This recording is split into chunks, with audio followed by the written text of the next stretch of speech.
வாழைத்தண்டெல்லாம் நல்லா பொடிசு பொடிசாக கட் பண்ணி தண்ணியில் போட்டு வச்சுருக்கேங்க.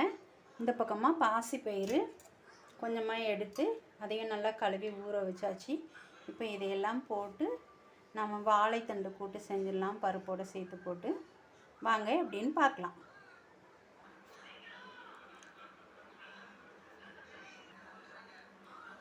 மண் சட்டியில் தான் நாம் இன்றைக்கி பண்ண போகிறோம். வெட்டி வச்சுருக்க வாழைத்தண்டை சேர்த்துக்கலாம்.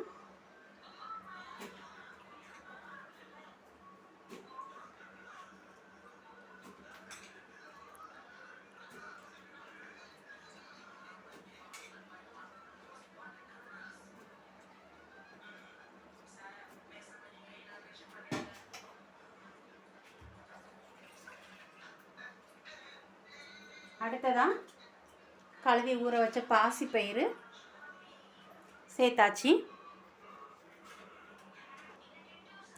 பாதி பல்லாரி வெட்டி வச்சுருக்கேன், அதை சேர்த்துக்கலாம்.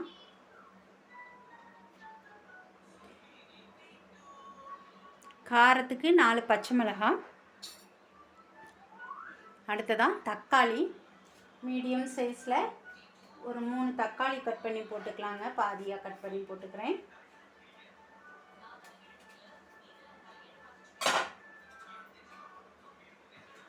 அடுத்ததாக மஞ்சள் தூள் சேர்த்துக்கலாம். கொஞ்சமாக சேர்த்துக்கலாம் மஞ்சள் தூள். ஒரு அரை டீஸ்பூன் அளவுக்கு சீரகம் சேர்த்துக்கலாம். அப்புறம் தேவையான அளவு பெருங்காயத்தூள் போட்டு தேவையான அளவு தண்ணியை ஊற்றி நம்ம அடுப்பை பற்ற வச்சு வேக வச்சிடலாங்க. அடுப்பை பற்ற வச்சு தண்ணி ஊற்றியாச்சு. அடுத்து உப்பு போட்டுக்கலாம். இப்போ நல்லா வேகட்டும்.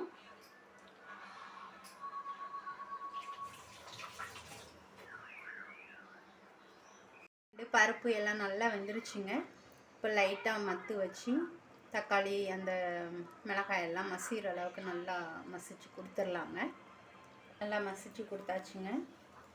இப்போ இதுக்கு சூப்பராக ஒரு தாளிப்பு கொடுத்துடலாம். நல்லா மணக்க தேங்காய் எண்ணெயில் தாளித்து விட்டுறேன்.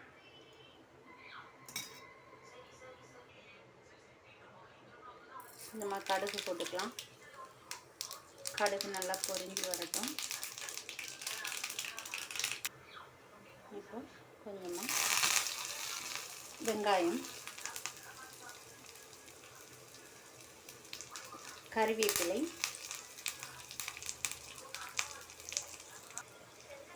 ஒரு வரமிளகாய் போட்டுக்கலாம்.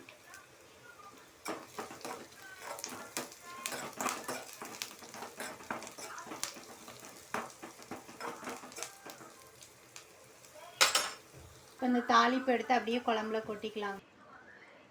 இப்போது மணக்க சுவையான பருப்பு வாழைக்காய் கூட்டு ரெடி ஆயிடுச்சுங்க.